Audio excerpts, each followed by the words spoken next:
자, 오늘은 맞이의 자판기에 남호성 목사를 모셨습니다. 자, 남호성 목사 반갑습니다. 네. 남호성 목사는 목사님이시긴 하지만 저랑 초등학교 동창이에요. 네, 동창이고 학교 다닐 때도 많이 싸우기도 많이 하고 그랬었는데 오늘 아무래도 동창이기 때문에 목사님만 이렇게 존댓말 하지 않고 반말로 할 건데 어떠세요? 괜찮습니다. 아, 네. 본인에 대한 소개만 짧게 하고 할까요? 다음에 넘어가 볼까요? 예, 반갑습니다.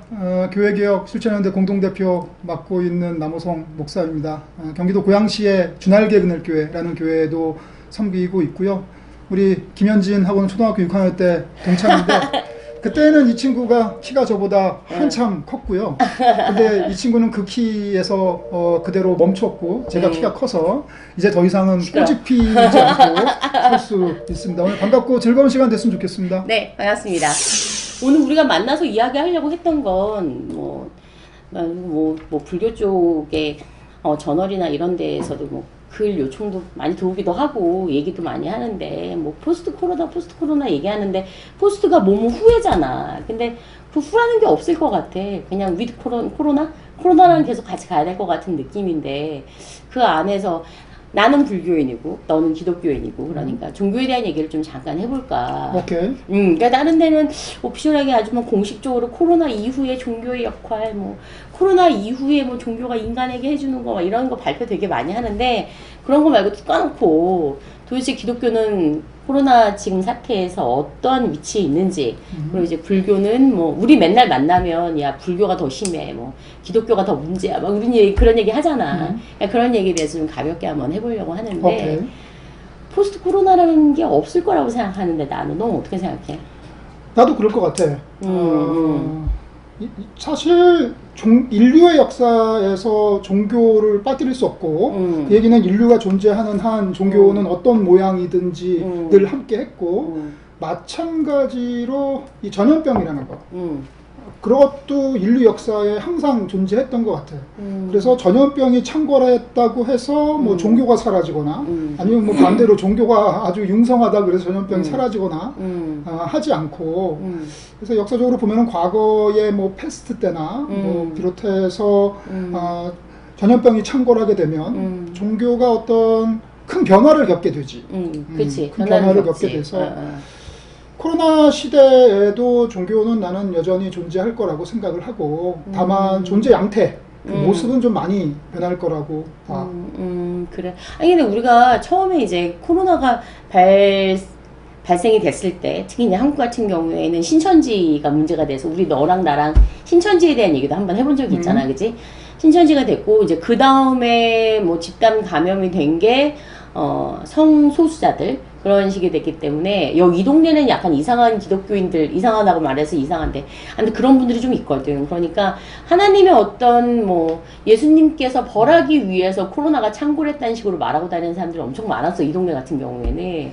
그리고 왜 지난번에 그 교회의 사모가 입에다 그 소금물 뿌린 거기도 이단이라고 하잖아. 근데 그 이후에 어떤 성소 모임이나 아니면 다른 그냥 일반적인 모임도 그 대형 교회 같은 경우에는 방역 체계를 잘 지키는데 개척교회 같은 경우에는 그런 일들이 잘 벌어지더라 이거지. 그런 부분에 대해서 처음에는 어떤 기독교 안에서는 이 코로나라고 하는 게 어떤 그 신에 대해서 우리가 너무 문란하게 살았기 때문에 벌어진 건데 근데 자기네들의 그 기독교인의 정상적인 활동에 의해서도 그런 일이 벌어지기도 하고 그리고 개척교회나 이런 교회들은 코로나 때문에 더 어려움을 겪기도 하고 그런 부분에 대해서 기독교인들은 어떻게 이야기를 하고 있어? 그러니까 일반적인 노멀한 기독교인들. 근데 질문이 너무 길고 여러 너무 가지가 길다? 한꺼번에 담겨 있어가지고 그럼 하나하나 얘기할까? 그래. 진짜 그럼 코로나는 어떤 신의 어떤 징벌이라고 생각하는 기독교인들도 있어? 성경을 보면 하나님의 징벌로 전염병이 등장하는 경우가 종종 있고 신약이 구약에? 구약에 많이 나오지. 아 그래? 구약에 많이 나오고 그런 게 이제 성경 구절로 존재하는 건 사실이고 근데 이제 놓치지 말아야 할 것은 성경을 획일적으로 보면 안 돼. 어느 한 군데 그런 구절이 나온다고 해서 이거 봐라 하나님은 이렇게 하신다라고 하나님의 행동 패턴을 단순화시켜서 인간이 이해하기 쉽고 통제하기 쉽게 만들면 안 돼. 그러면 그건 기독교의 신앙의 가장 본질 문제, 즉 우상숭배 문제를 해나가게 되는 거거든. 성경에 분명 하나님께서 징계하실 때 전염병을 사용하시지만 그게 유일한 방식은 아니고 가장 대표적으로 성경에 어떤 재난, 재앙 당한 가장 대표적인 인물이 욥이라는 캐릭터인데 그렇지. 그 사람이 아무 죄 없이 하나님께서 최종 허락하신 그런 징계를 당하게 되고 그래서 그 시험을 통과해서 나중에 뭐 하나님께서 주시는 뭐 더 큰 복 뭐 이런 거를 받게 되고 그래서 어떤 재난이나 재앙 그 원인을 획일화시켜서 이해할 수 없다. 그리고 이제 하나님의 뜻은 기본적으로 알 수 없다. 하나님도 우리가 어느 정도 이해하고 그분을 섬길 수는 있지만 그분을 단순화해서 뭐 내가 성경을 100만 번 읽으면 하나님이 내 머릿속에 담기느냐 그렇게 이해할 수 없는 것이고 또 성경에 보면은 하나님께서 자기의 뜻을 펼치시기 위해서 인간이 이해할 수 없는 방식으로 당시에는 하나님 왜 이러세요? 이러시면 안 되는 거 아니에요? 라는 방식으로도 일하시는 그런 하지만 시간이 지나고 난 다음에 이해가 된다. 뒤늦게 깨닫는 인생이 그렇잖아. 인생이 뭐 어려운 일 닥치면 에이씨 이게 뭐야 하지만 나중에 지내놓고 10년 20년 보면 그때 내가 그렇게 힘들고 어려웠지만 그래도 그때 또 어떤 일을 경험하고 뭘 배우고 해서 내가 여기까지 오는데 어떤 자양분이 되고 뭐 이런 경험하잖아. 뭐 하나님이 그렇게 일하시기도 하고 그래서 성경의 재난과 질병의 문제의 원인을 하나님의 징계로 단일화해서 단순화시킬 수 없다. 아주 다양한 이유가 있다. 그걸 다 알 수 없다. 이게 뭐 맞는 것 같아요. 근데 우리 동네 그 작은 교회들의 목사님들 이제 앞에 나와서 그 말씀하시는 거 보면 이렇게 코로나가 일어나고 이런 것들은 결국은 하나님이 이제 화가 나셔서 재앙을 내리신 거기 때문에 우리는 더 특히 이제 일요일날 교회를 나가는 게 기독교에서는 굉장히 중요하다고 이야기를 하니까 그래서 절대 더 교회에 빠지면 안 된다. 뭐 모임에 절대 빠지지 말아라. 뭐 기도회 꼭 나와야 된다. 이렇게 얘기한단 말이야. 근데 그건 방역 체계랑 좀 이렇게 반대되는 이야기잖아. 반대되는 이야기지. 그치? 근데 그게 그 정도 아니 뭐 불교에서도 뭔가 잘못되면 집안에 조상의 문제가 있으니까 제사 지내라 막 이런 얘기를 하기도 해.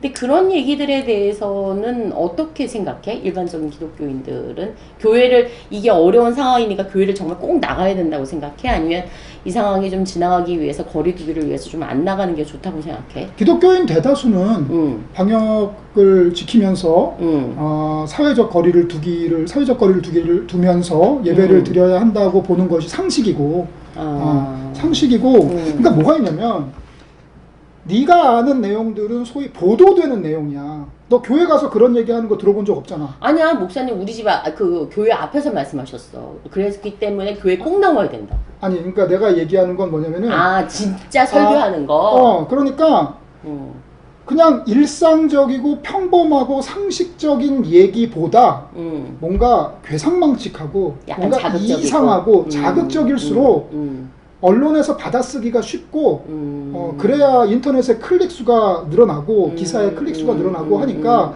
그런 것에 사람들이 넘어가는 것 같은데 아니 지난번 선거만 해도 그렇잖아. 뭐 보수교회 목사들은 특정 우익 정당을 찍어야 된다고 목소리를 높였지만 뚜껑을 까보니까 완전 반대 결과가 나왔다고. 뭐 기독교인들이 죄다 목사님 말씀 잘 들어서 어떤 특정 정치 행위를 한 게 아니라 자기 보편적인 소신과 상식에 따라서 행위를 했잖아.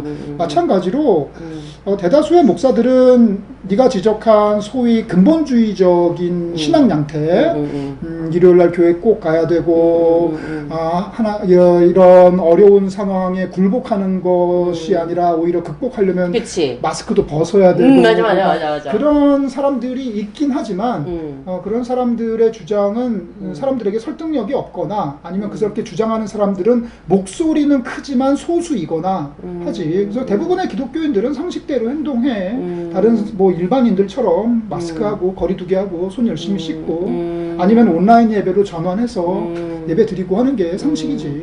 그래서 니네 교회가 온라인 예배 하잖아. 나는 그 니네 온라인 예배 몇 번 봤거든. 굉장히 좋더라고. 반응은 어때? 성도들 반응. 그 평상시에 예배드리는 인원만큼은 온라인 예배를 하시는 것 같아. 뭐 맨 처음에는 말도 많고 탈도 많았지. 그랬어? 그러니까 우리 교회가 그랬다는 게 아니라 한국 교회 전반에서 보면은 아니 예배를 같이 모여서 드려야지. 그러니까 이게 시간과 공간이 있는데 보통 시간과 공간을 한데 뭉쳐서 이렇게 생각을 해요. 지금 내가 맞이 와서 이렇게 인터뷰를 하는데 지금 우리는 같은 시간 같은 공간에 있잖아. 그렇지. 그렇지만 멀리 떨어져서 전화 통화를 하게 되면 공간은 따르지만 시간을 갖잖아. 그렇지. 이 마찬가지로 이 모인다, 모여서 예배드린다라는 개념이 전통적으로는 시공간을 함께 생각하는 모인다 개념인데 특별히 뭐 이런 뭐라 그래 유비쿼터스한 사회 그리고 인터넷이 다양하게 발전한 사회 그리고 특별히 이렇게 재앙의 전염병 상황에서 공간적으로는 모이지 못하지만 시간적으로 모이자 해서 온라인 예배도 드리고 모임도 줌으로 하고 뭐 이런 모습이 있지. 많은 기독교인들이 최초에는 좀 낯설어 하다가 그 다음에는 뭐 거기에 대해서 적응하는 사람도 있고 그렇지 않은 사람도 있고 한 것 같아. 뭐 크게 세 가지 양태가 있는 것 같아. 그동안 교회 가기 싫었는데 잘 됐다. 아 그래. 그렇게 해서 그럴 수도 있겠다. 너무 편하다. 그래서 더 나태해지는 방식이 있고 아니면은 아니야 나 큰일 났어 나 교회 가야 되는데 못 가 나 난리 났어 뭐 이러는 방식도 있고 뭐 그 중간 방식도 있고 중간 방식이라면은 평소에 모이면서도 그 모임의 가치와 소중함 이런 거 잘 모르고 그냥 관습적으로 모이다가 아 모이지 못하고 인터넷으로 예배드려야 되고 이런 상황에 아 그럼 모임이 중요했구나 교회에서 사람 만나고 인사하고 하는 게 참 중요한 신앙의 부분이구나 라는 걸 뒤늦게 발견하는 그런 사례도 있는 것 같고 근데 미안한데 그 온라인으로 하면 11조는 어떻게 해? 계좌로 하지. 아 계좌 이체를 하는구나. 교회 한국 교회는 11조가 없으면 다 죽어. 그치. 죽는다는 건 뭐냐면은 경제적으로 각자 자립하는 구조로 최초 선교사 때부터 세팅이 돼 있어. 예를 들어서 뭐 가톨릭 교회나 나 뭐 불교는 잘 모르겠는데 이게 피라미드형 구조로 이게 조직화돼 있어서 재정적인 것도 올려보낼 건 올려보내고 내릴 건 내리고 뭐 이런 구조로 돼 있는 게 아니라 소위 각자 도생 시스템으로 돼 있기 때문에 뭐 교회가 돈 쓰는 게 교역자 급여 그리고 이 공간 모이는 공간 비용인데 그게 그냥 뭐 헌금하죠. 뭐 하고 싶으면 하고 아니면 말고 뭐 1,000원짜리도 하고 100원짜리도 하고 해서는 상식적으로 그게 유지가 안 돼. 그럼 보통 자기의 진짜 버는 돈의 10% 정도를 한단 말이야?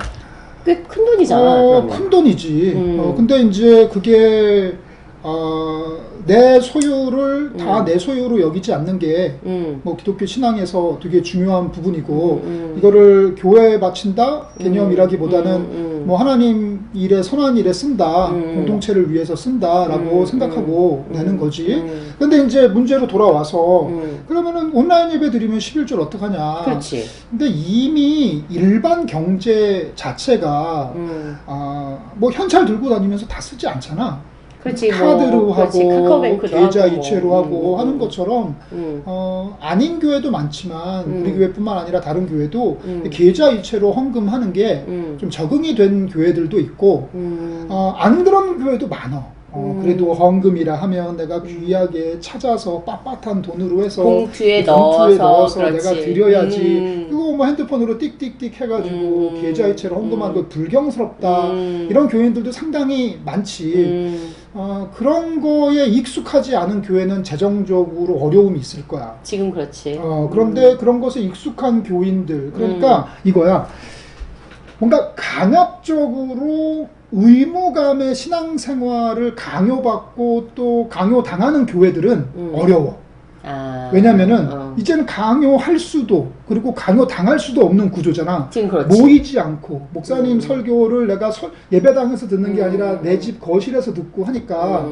그런데 그런 교회면은 뭐 헌금 하려고 그러는데 뭐 모이지도 못하는데 어떻게 헌금을 해요? 이게 변명거리가 생기는데 그렇지 않고 이제 자발적으로 책임감 있게 신앙생활하는 성숙한 신앙인은 아니 교회가 이렇게 힘들수록 내가 재정적으로 더 분담해야지.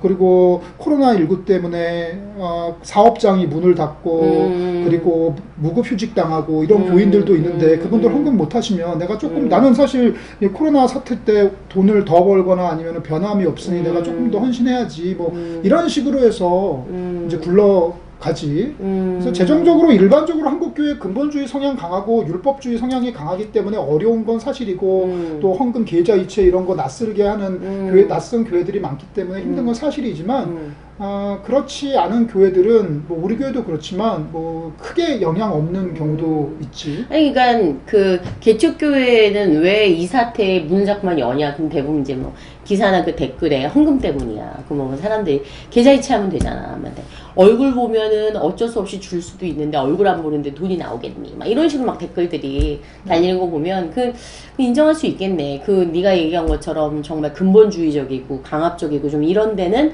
오히려 지금 굉장히 어렵다는 거지. 그럴 수도 있겠다. 불교도 그래서 불교는 한동안 아예 문을 안 열었었잖아.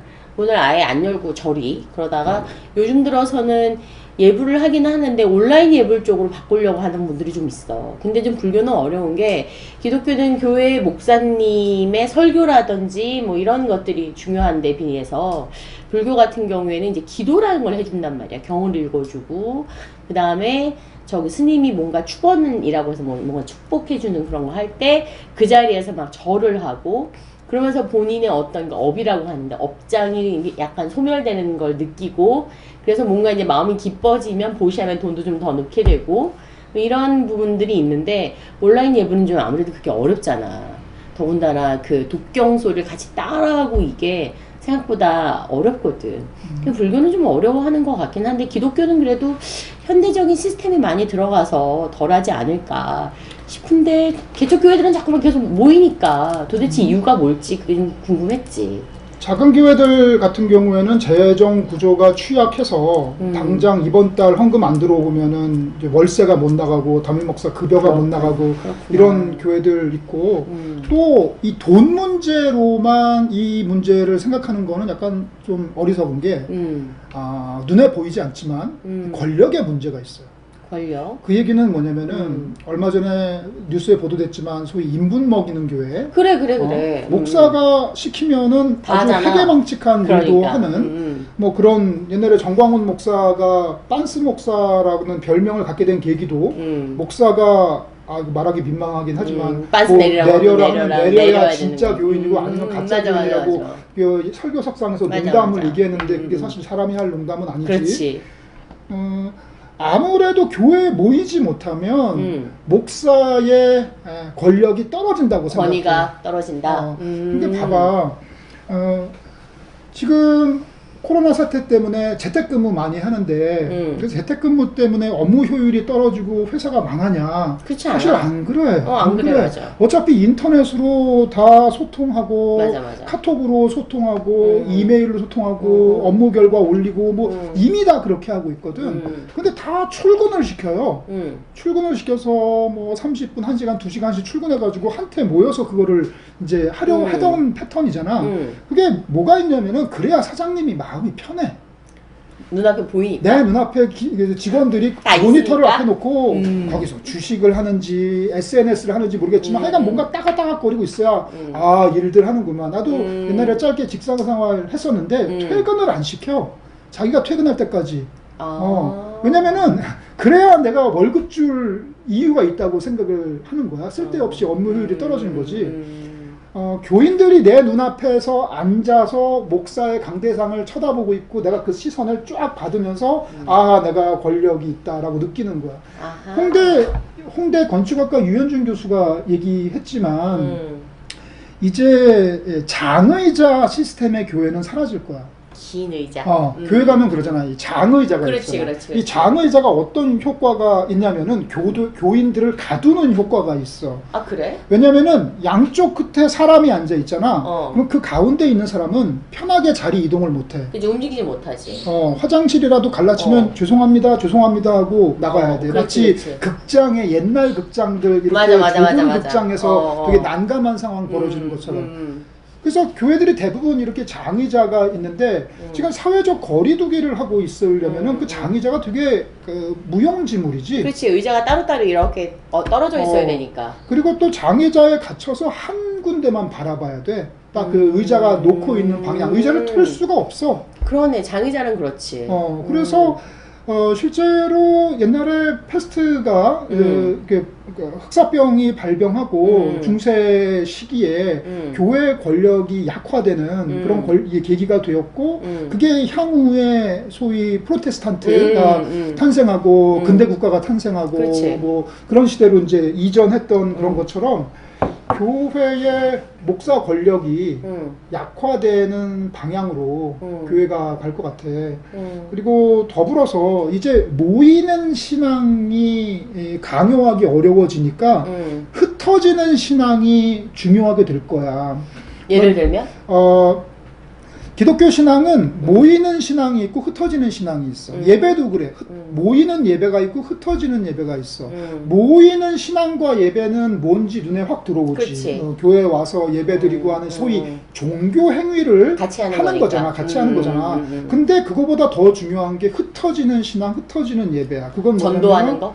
일종의 그런 거라고 볼 수 있지. 나의 일상의 삶 속에서 내가 그리스도인으로 살아내야 한다.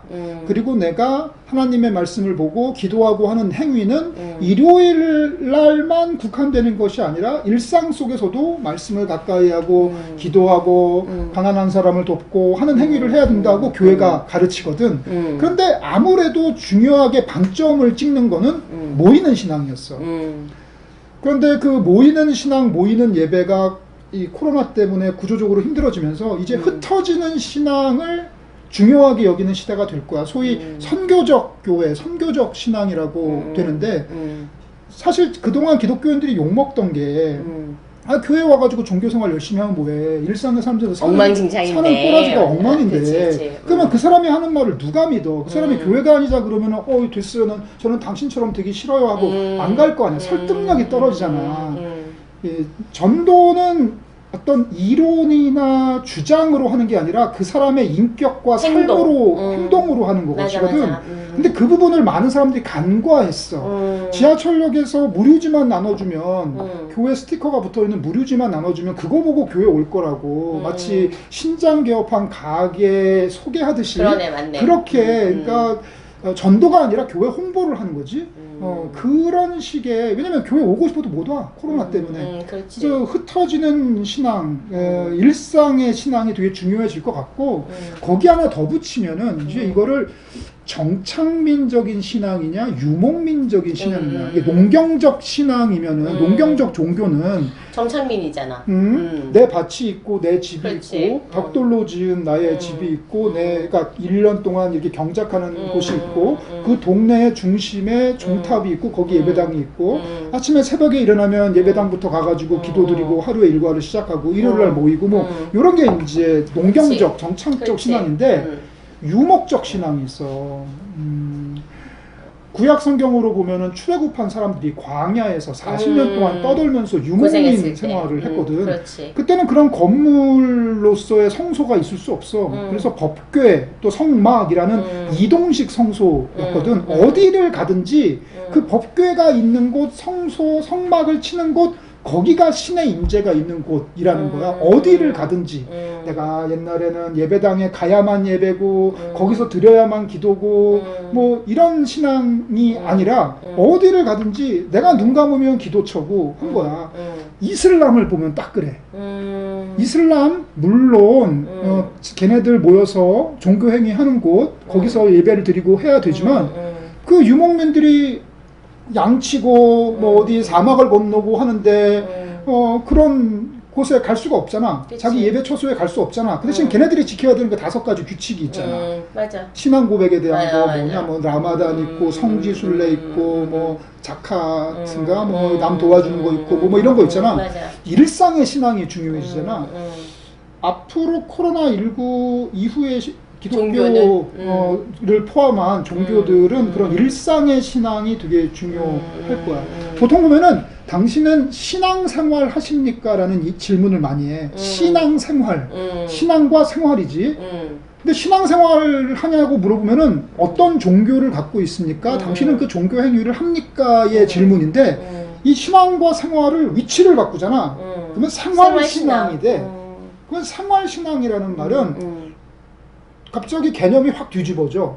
이게 어떤 종교를 갖고 있습니까? 물론 종교 갖고 있으니까 생활신앙이겠지. 근데 생활신앙을 갖고 있으면은 내가 이웃에게 친절을 베푸는 거, 특별히 약한 사람을 국률하게 여기는 거, 내가 어떤 장사나 사업을 할 때 거짓말로 하지 아니하고 좋은 것을 만들어서 사람들에게 호평받고 좋은 것을 주는 거, 이런 것이 다 생활신앙적인 모습이거든. 집에 가서 아이들에게 함부로 화내지 않는 거, 나를 분노하게 하는 사람 내가 용서해 주는 거, 이게 다 생활신앙의 영역이거든. 그러니까 우리 달라이라마도 나의 종교는 친절함이다라고 얘기했던 것처럼 모든 살아있는 것들은 행복할지어다 뭐 이런 그런 행복경이 있는 것처럼 그런 식의 것들이 앞으로의 종교가 될 거다. 그럼 되게 바람직하고 좋은 것 같은데 우리나라가 사실 경제가 발전하면서 종교가 발전된 이유는 나는 돈 버느라고 바빠. 그러니까 돈 벌다 보니까 거짓말도 많이 해.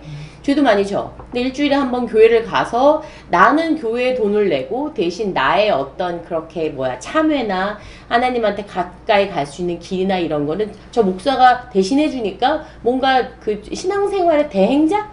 뭐 이렇게 종교인들을 대했단 말이야. 불교도 마찬가지거든. 그러니까 뭔가 나는 평상시에 죄를 굉장히 많이 짓는데 뭐 한 달에 한 번 초하루나 아니면 무슨 뭐 지장제일이나 뭐 이런 데 가가지고 기도를 좀 하고 절에 뭔가 보시를 하면 나의 죄함이 약간 사하는 거인 것 같은 그런 느낌을 받아. 그래서 사실 종교가 발달된 거란 말이야. 근데 경제는 계속 발달되고 있고 인간들은 계속 바빠지고 있어. 그러면은 그러한 종교, 네가 얘기한 것처럼 생활신앙으로 가는 건 너무 좋은 방식인데 과연 사람들이 그러려면 본인이 되게 더 인간적이어야 되고 더 윤리적이어야 되고 사실은 더 부지런해야 되고 그러는데 인간들이 그렇게 발전된 단계로 갈까? 인간의 행동을 보면 점점 이렇게 퇴행되고 있다라는 느낌을 받을 때가 있거든. 그러면 종교 자체가 없어지는 건 아닐까? 뭐 서두에 얘기했듯이 종교가 없어지진 않을 거야. 인간이 존재하는 역사 속에 종교가 없던 적이 없고 그것이 전염병이 생겨서 종교의 양태를 변화시키긴 했지만 종교 자체의 소멸로 가지는 못했고 특정 종교가 약화되더라도 그와 유사한 다른 종교 또는 종교 현상이 또 이제 발생을 했기 때문에 있을 건데 그렇지. 전통적으로 보면은 중세 가톨릭 교회도 그렇고 우리 집안에 누군가를 수도사로 보내서 걔가 우리 집안이 해야 될 기도를 걔가 혼자 다 하고 우리가 그동안 짓는 죄를 얘가 조금 더 종교 행위를 전업으로 함으로써 우리의 죄를 사해주고 뭐 이런 식으로 이해한 거 있고 뭐 교회에서도 그렇지. 나는 뭐 소위 평신도라는 개념. 나는 개신교 목사니까 사실 지금까지 내가 너랑 나눈 이런 이야기들은 개신교 정신에 상당히 반대되는 이야기거든. 그러니까 개신교 안에서는 목사는 그냥 뭐 교회 내의 하나의 직분이야. 마치 뭐 장로, 집사 그런 것처럼 특정 어떤 역할을 맡긴 거지. 근데 그게 마치 제사장적인 역할이 아니거든. 지금은 제사장 같잖아, 근데. 그러면 큰일 나. 왜냐면 기독교는 최초부터 제사장이 없는 종교야. 아니 예수님을 누가 죽였어? 당대에 제사장이 죽였잖아. 그렇네. 당대 종교인들이 예수를 죽였잖아. 맞아. 그래서 사람들이 이제는 성전이라는 건물, 그리고 그들이 그 종교인들이 만들어 놓은 종교 시스템을 통하지 않고 내가 하나님 앞에 직방으로 나갈 수 있다. 이제 성막이 예수님이 돌아가심으로 찢어졌다라는 게 이게 이제 예수 이름으로 기도하면은 더 이상 종교적 매개자가 없는 건데 그게 이제 이후에 콘스탄틴 이후 시대가 되면서 종교가 공인화되고 제도화되고 그렇지. 도그마화되면서 이제 문제가 생긴 거고 뭐 가톨릭 신앙으로 발전했지만 뭐 거기에 대해서 반대한 사람들이 나중에 나타나서 개신교인이 되면서 우리 원래 이러지 않았다라고 주장하는 거잖아.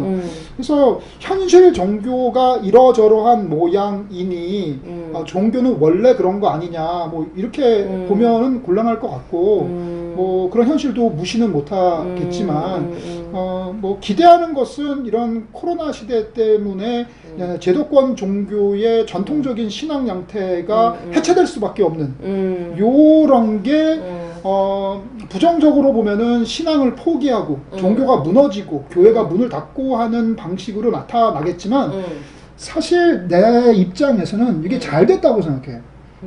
왜냐면은 기독교인 아닌데 교회 다니는 사람이 너무 많아. 그렇지. 그냥 왜냐면 내 비즈니스를 위해서 사실 아니면 인맥을 위해서. 사실 기독교인이 아니야. 그냥 기독교인이 아니야. 그러니까 교회 관심자일 수는 있지만 그런 사람들이 교회의 본질을 구성하도록 해서는 안 돼. 내가 미국에서 유학할 때 이민교회 다녔는데 이민교회 그러니까 한국 교포들 커뮤니티는 교회 출석률이 한국보다 훨씬 높거든. 그렇지. 한국이 뭐 많이 봐서 20%, 20몇 프로 그러는데 거기는 뭐 70% 막 이런 거 같아. 그렇게나 높아. 왜냐면은 안 그러면은 유학생들이 김치찌개 먹을 데가 없고. 정보를 얻을 데도 없고. 안 그러면은 한국 사람 만나서 골프 칠 데가 없고. 그러니까 그냥 일종의 사교 집단, 뭐 교제하는 이런 기능들도 있는데 난 그걸 나쁘게 생각하진 않아. 나쁘게 생각하진 않는데 문제는 이게 주객이 전도가 돼가지고. 맨 처음에 한국 사람 만나서 골프 치려고 왔던 사람이 어떤 신앙적 변화와 감화 전혀 없이 교회에 돈을 많이 내고 교회 안에 짬밥이 오래됐다는 이유로 소위 교회의 의사결정 구조에 들어가는 그래서 목사까지 바꿔버릴 수 있는 그런 구조를 가가지고 아예 내 맘에 드는 목사 뭐 나 편하게 해주는 목사로 갈아치우고 뭐 이런 내가 모습을 봤거든. 근데 이게 전형적으로 구약 성경에 그 이스라엘이 분단되면서 종교가 타락하던 패턴하고 되게 비슷한데 놀라운 거는 이 한국 본토도 그리 다르지 않다는 거야. 그래서 한국 본토도 오히려 이참에 좀 기독교인 아닌 사람들은 좀 사라져줬으면 좋겠어. 물론 그 사람들이 헌금을 많이 낼 수 있고 그 바람에 교회가 작아질 수는 있지만 나는 향후에 멀리 보면은 그래도 좋은 것 같아. 오히려 그렇구나.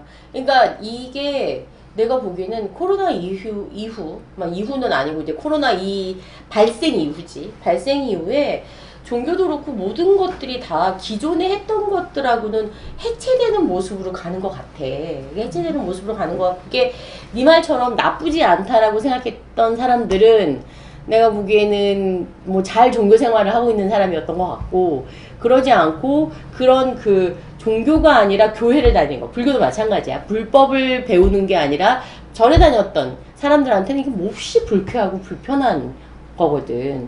그러면 우리가 너는 좀 긍정적으로 이 사태 이후에 오히려 인간 본성으로, 종교도 종교 본성으로 뭐 이런 쪽으로 돌아갈 수도 있을 거라고 기대한다는 거지.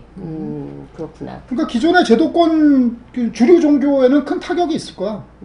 사람들이 분명히. 교회 안 나오고 못 나오고 헌금이 줄고 헌금이 줄면 제일 먼저 나타나는 현상은 목사가 먹고 살기 힘들고 그리고 월세를 못 내거나 아니면 건물진 교회는 은행 이자를 못 내고. 은행 이자 듣겠구나. 그러니까 교회에 헌금 들어오면 가장 큰 지출처가 두 곳인데 목사 월급과 그리고 건물 비용, 임대나 은행 이자인데 그리고 남는 걸로 이제 소위 좀 뭐 포교 활동, 뭐 종교, 뭐 전도도 하고 뭐 선교도 하고 불쌍한 사람 도와주고 하는 건데. 물론 교회 헌금하는 사람이 우리 예배당을 위해서 목사님의 삶을 위해서 헌금하기도 하지만 또 어떤 사람은 그것도 그렇지만 좋은 일에 쓰이길 바라면서 헌금을 하고 사실 성경도 그렇게 말을 하고 있는데 이거야 조직 구조가 너무 커지면서 이 조직 유지를 위한 비용이 너무 많이 필요해. 이거야. 내가 해외에 불쌍한 어린이 도와주는 데다가 10,000원을 기부를 했어. 그런데 애한테 가는 건 얼마 안 정작 되거든. 애한테 가는 건 1,000원도 되지 않고 맞아. 그 본부 직원들 월급 월급 주면 주고 더 많이 건물 쓰지. 굴리고 하는데 유지비에 더 경상비에 더 많이 쓰고 그렇지. 그렇게 되면은 이제 황당해지잖아. 나는 그런 상황이라고 생각해. 그래서 오히려 이렇게 모이지 못하는 상황, 모일 수 없는 상황이 교회들도 조금 본질적으로 지금 내가 제대로 하고 있는지, 우리 예배가 제대로 돌아가고 있는 거고, 교회 구조나 시스템이 향후에 변화하는 시스템의 상황에 어떻게 발맞춰 갈지를 좀 본질적으로 고민하게 하는 계기가 될 것 같아. 그래서 어쩌면 교회가 바뀌어야 된다.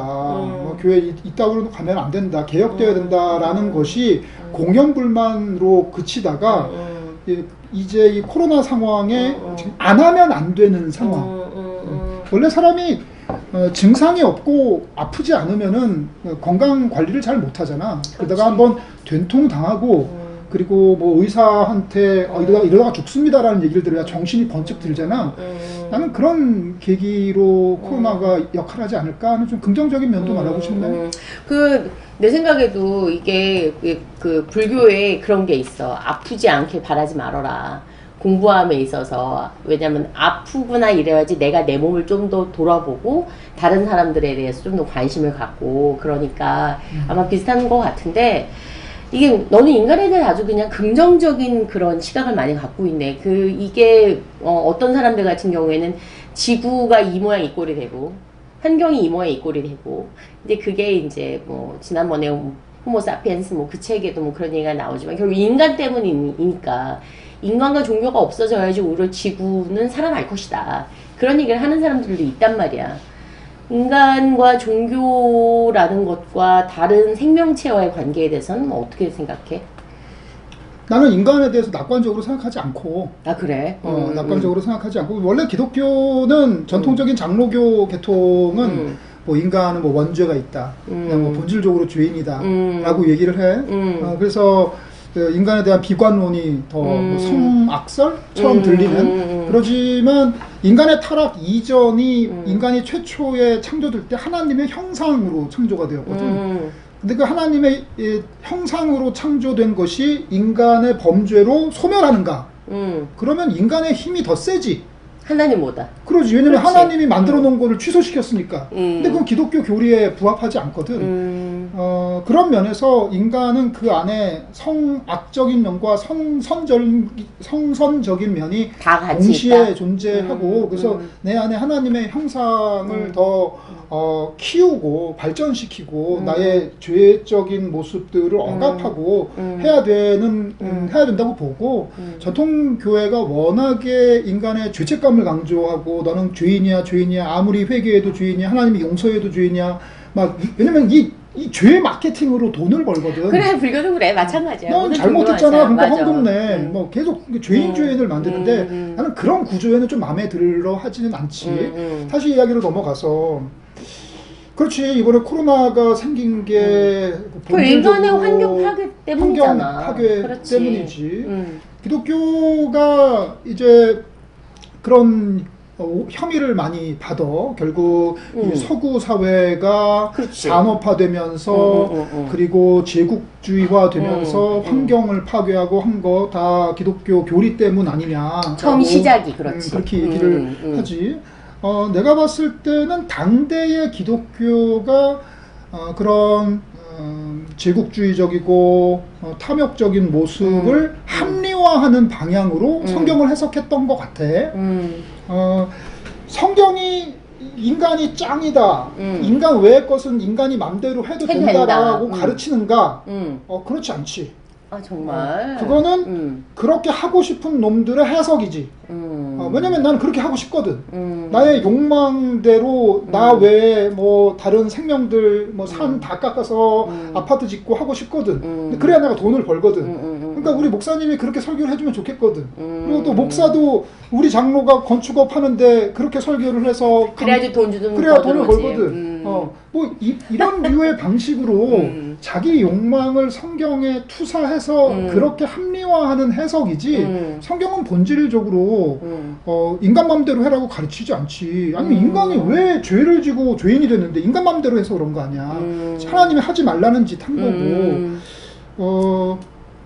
많이들 하는 얘기지만 피라미드 구조로 세상을 보지 말고 원형 구조로 봐야 될 것 같아. 그 얘기는 하나님의 형상이라는 것을 이 생태 구조의 먹이사슬의 정점에 인간을 놓고 인간이 지멋대로 해도 된다는 식으로 밑에 거 다 거느리고 다스려도 된다는 식으로 이해하는 게 아니라 원형 구조로 인간이 이 원에 있는 모든 생명체 중에 하나다.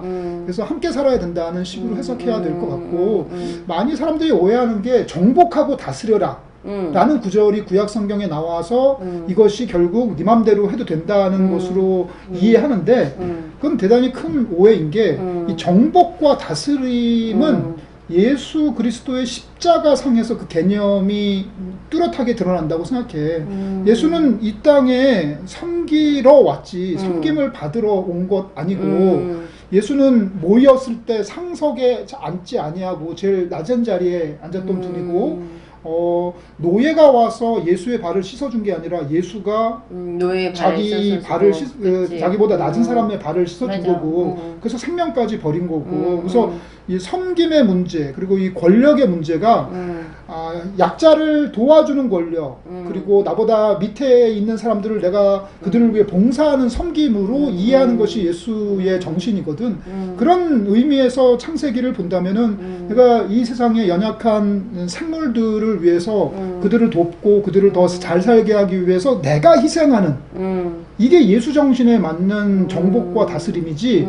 이거 내 맘대로 하고 있을 거야. 하나님이 해도 된다 그랬어. 다 따먹을 거야. 아니 보면은 인간이 죄진 게 선악과 따먹은 거잖아. 그렇지. 왜 따먹었을까? 아마 딴 건 다 먹어봤을 거야. 거기 사과나무도 먹어봤을 거고 배나무도 먹어봤을 거야. 아니 하지 말라고 했으니까 하고 싶었던 거 아닐까? 아니 그러니까 내 얘기는 먹을 게 없어서 배가 고파서 그건 먹는 게 아니야. 아니라 이것저것 다 해본 거야. 그렇지. 못 해본 게 하나가 있는 거지. 그거밖에 하지 없는 말라는 거지. 거. 그렇지. 그래서 한 거지. 맞아. 그래서 인간에게 하나님께서 하나님의 형상으로 이 세상을 돌보고 경작하라는 사명을 주실 때는 그것에 범위가 있어. 하지 말아야 할 것이 설정되어 있다고. 근데 그 하지 말아야 할 것을 건드리면서 난리가 난 거 아니야. 지금 코로나는 선악과를 따먹어서 벌어진 사건이라고 생각해. 생각하는 건 한다는 하지 거지. 말아야 할 것이 있지. 우리가 자연에 건드리지 말아야 될 것이 있는데 맞아. 불필요하게 사실 먹고 살기 위해서 건드리는 거 아니야. 맞아. 좀 더 욕망을 충족시키기 위해서. 우리 최대천 교수님이 그 얘기 하시더라고. 이화여대 생물학과 최대천 교수님이 그 얘기 하시더라고. 유럽인들이 아프리카 여행 가면 제일 인기 있는 식당이 하마고기, 코끼리 고기, 사자고기, 그러니까 이런 야생 생물의 고기를 먹어보고 체험하는 식당이 아주 인기가 있다는 거야. 다른 건 다 먹어봤으니까. 그러니까 기린 고기 이런 거 있지. 그러니까. 다른 거 다 먹어봤으니까 이 맛은 어떨까 하고 먹는 거지. 근데 의외로 괜찮거든. 그래가지고 유럽의 런던 파리에 그런 식당이 생긴다는 거야. 야생생물 식당이. 그래. 그래서 보통 보면은 아주 아프리카의 미개한 놈들이 괜히 그 박쥐고기를 먹어가지고 이렇게 얘기하는데 그게 아니라. 맞아. 오히려 더. 유럽에 있는 서구인들이 먹는다는 거야. 그래서 최대천 교수님이 그 말씀 하시더라고. 그래서 배고파서 먹는 게 아니라고. 맞아. 심심해서 먹는 거야.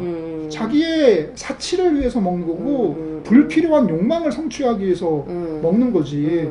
아니 저는 가방이 없어서 전혀 생명에 지장이 있어요 해서 악어 가죽으로 가방 들고 다니나? 그건 아니지. 아니지. 저는 헐벗었어 해서 민크 입나? 그것도 아니잖아. 먹고 살만하니까 먹고 처먹고 할 짓 없으니까 그거 하는 뭔가 거고. 보여줘야 되니까 쇼의 법이지. 다 욕망 덩어리잖아. 헛된. 마찬가지라고 생각해. 그래서 기독교인들은 다 대가리 박아야 돼. 이번 코로나 사태로. 그래서 기독교인 아닌 사람은 빨리 좀 교회에서 떠났으면 좋겠어. 그러니까 정말 뭔가 기독교인답게 생활하지 않는 사람들은 교회를 떠났으면 좋겠다. 예수님 본받아서 살아갈 의지와 용의가 없는 사람은 떠났으면 좋겠어요. 물론 교회에 이제 막 와서 신앙을 좀 가지고 아직 연약한 믿음을 가진 사람, 그런 사람들은 이제 별개의 문제이지만 나 장로야, 나 목사야, 권사야, 나 신앙생활 짬밥이 3, 40년이야. 한데도 아직도 내 욕심 채우려고 잘 먹고 잘 살려고 그렇지. 하나님을 도구로 이용하는 이거는 우상숭배고 그러네. 교회에서 없어져야지. 그러면 이제 어쨌든 오늘 이야기 이제 다음에는 목사님에도 불구하고 환경보호를 위해서 미친듯이 움직이는 이제 최병선 목사님과 같이 이야기를 할 건데 그 오늘 이야기가 되게 좋았던 것 같아. 그러니까 어쨌든 종교가 종교 본인의 모습으로 돌아가고 인간이 인간다운 모습으로 돌아갈 때 이런 사태들도 극복할 수 있다. 이런 얘기를 한 거니까 그래 좀 알아듣는 사람들이 있었으면 좋겠다. 설교할 때도 자꾸만 그런 얘기 좀 해. 더 해. 하지. 해. 좀 더 니네 교회가 좀 커져야지 많은 사람들이 들으려나? 아니? 네, 그건 아니야? 어차피 온라인인데 뭐. 접속자만 많으면 됐지. 그래. 접속을 좀 해야 되겠다. 오늘 아무튼 고맙고, 이런 얘기들은 좀 더 많이 좀 발전시켜서 이야기했으면 좋겠다. 오늘 되게 오케이. 고마워. 감사해. 감사합니다. 재밌었어요. 네.